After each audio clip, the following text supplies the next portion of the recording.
Contenders coming at you from Eastlake, Ohio for episode 5 of Espresso and Drag Buns. How we all doing out there? First off, daily recap. Dropped the game to Tampa yesterday, 3-1. Bibby had a rough third and fourth inning.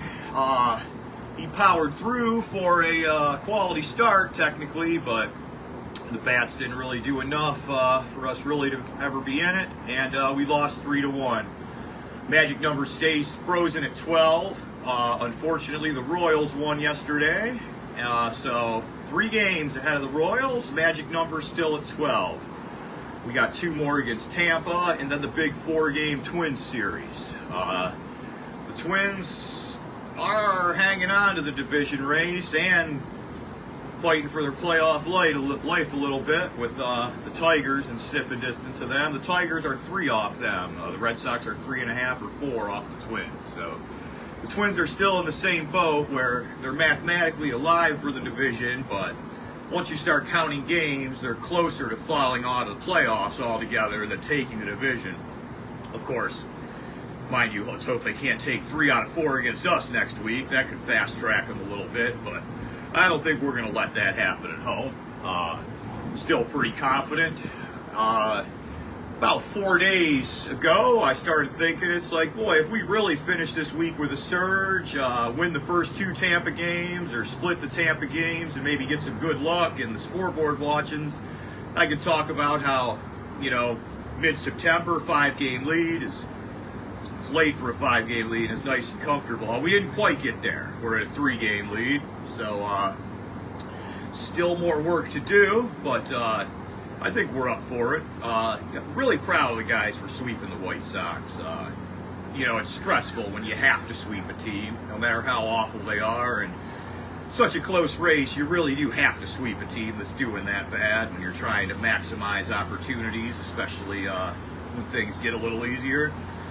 So, yeah, that's about the size of the daily recap. Tampa isn't having the best year. They always give us a lot of trouble.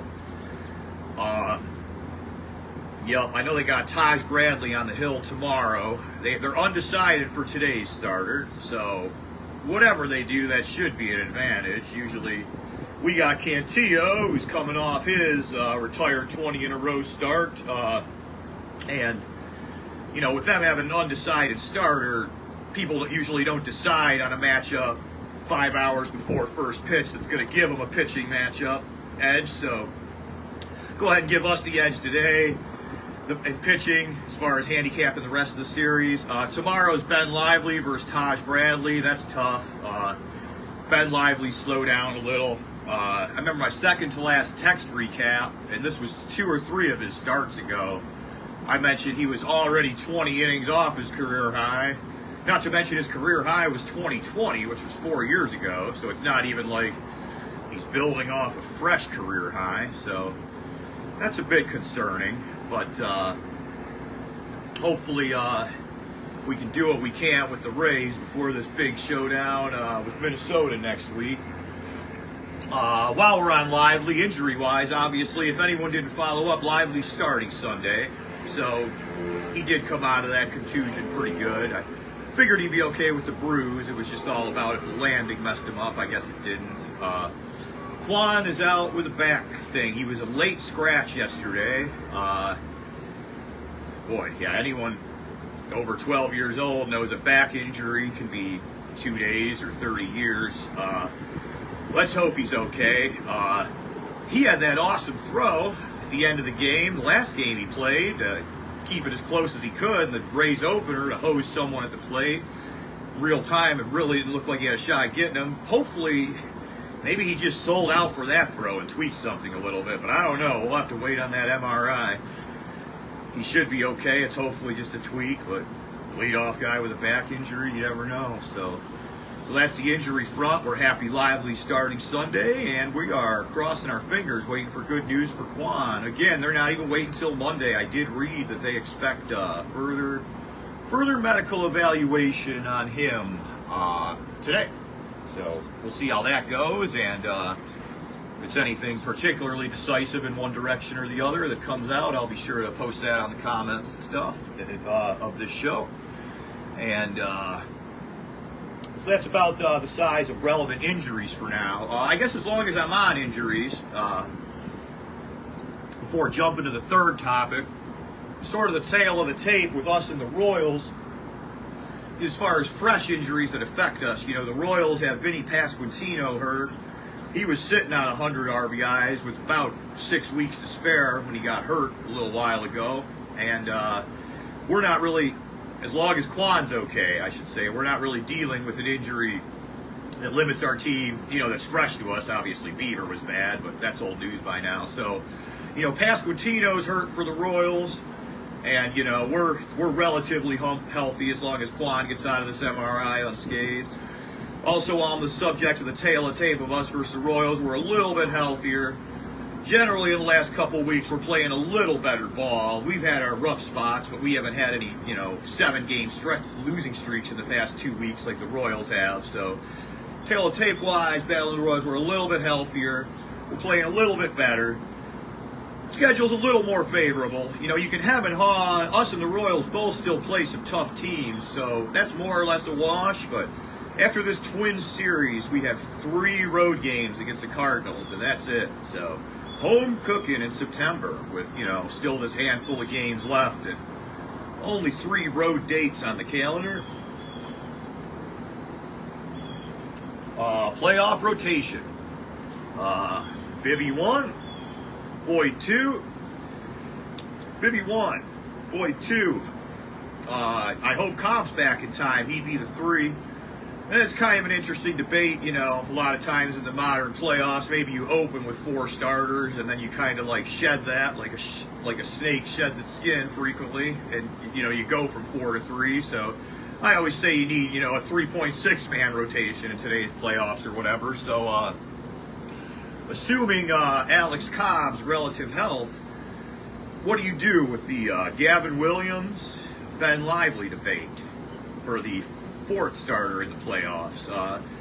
More or less divides into 2 camps, depending on how you want to analyze it and stuff.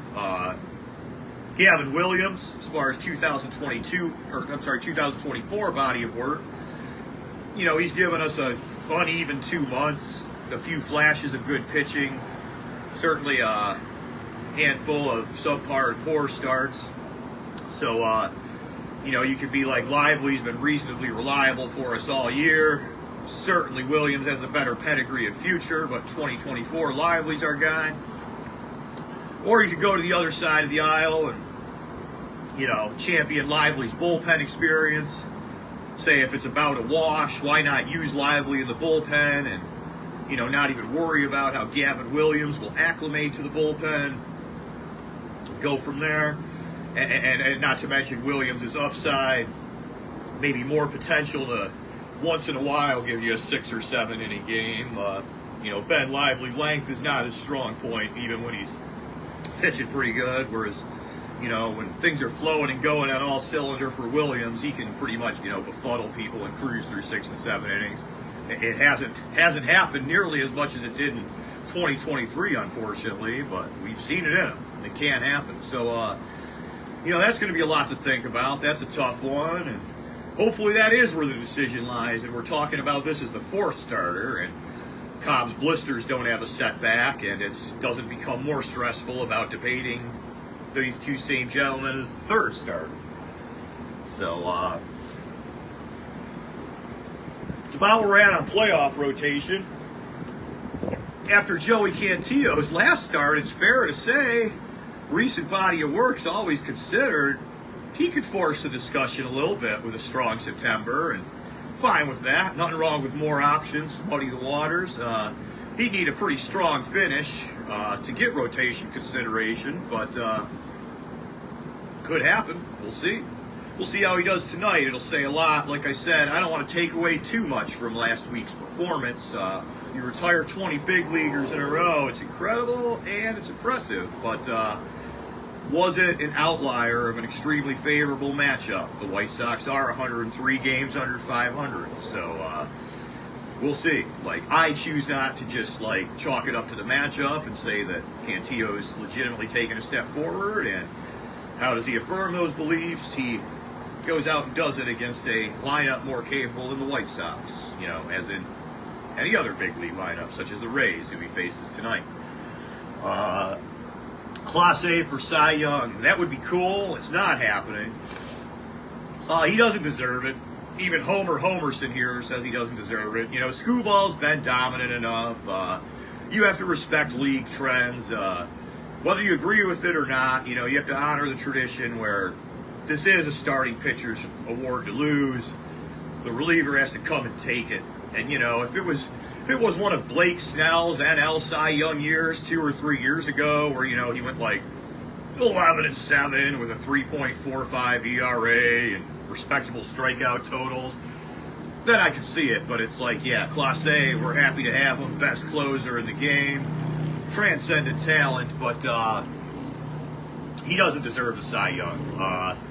Just with, you know, the tradition and foundation of the award, he just doesn't deserve it. If a pitcher has a year as good as Tariq Skubal, they claim him.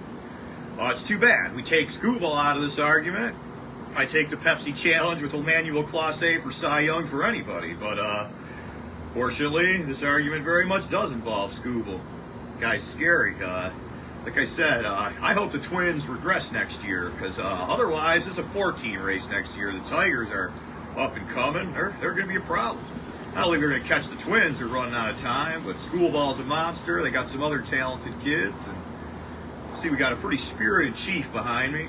I already did calculate that any wind over 15 miles an hour, the tapestry goes flying. So we had a nice baby feature show Thursday night with the guys. Shout out to Nick Newnaim and Red Hot Scott. It was nice to have some company on the GuardsUp circuit for once. So maybe wrap this up, make it a minute or two briefer than the usual bi-weekly installments, since we did just drop a decent bit Thursday night. And stay tuned. You know, next show is playoff time, pretty much. I forgot to exactly count the days, but yes, I'm pretty sure that next show will coincide with the final weekend of the season. I'll have to double check, but either way, give or take 3 games one way or the other, this is our last show decisively in the regular season. So let's finish strong. I've been really impressed with Jimenez's hitting the last month or so. We all know what a legendary defender he is. Lane Thomas has obviously trended upward from that, you know, really pitted out stretch he had. I figured he would. It's not easy switching teams. So that's good. And yeah, let's keep the faith, guys. We wanted about a 5-game lead by now, because that's when it's no sweat territory, but nothing worth having's easy. We're still up 3 games. We got to sweat it out a little bit. Believe in these guys. They've had the division lead since about April 7th. The season started April 1st. So reasonably close to wire, reasonably favorable schedule. Let's get it done. Thanks a ton for tuning in, and good luck to the Lake County Captains in the Midwest League Championship Series. Same format as last series. Starts on the road. Best 2 out of 3. The road games tomorrow in Wisconsin. And then Tuesday and Wednesday, if necessary, are the 2nd and 3rd games. I was at the division title. It was a great game. Get to that Tuesday game while you can. Hopefully we'll be up 1-0 in position to be trying to not even have that Wednesday game. So congratulations, captains. Keep it up. Gave you a lot of love in the Thursday night show, and you deserved it, man. It was a hell of a season, and let's win this dang division. Guards up.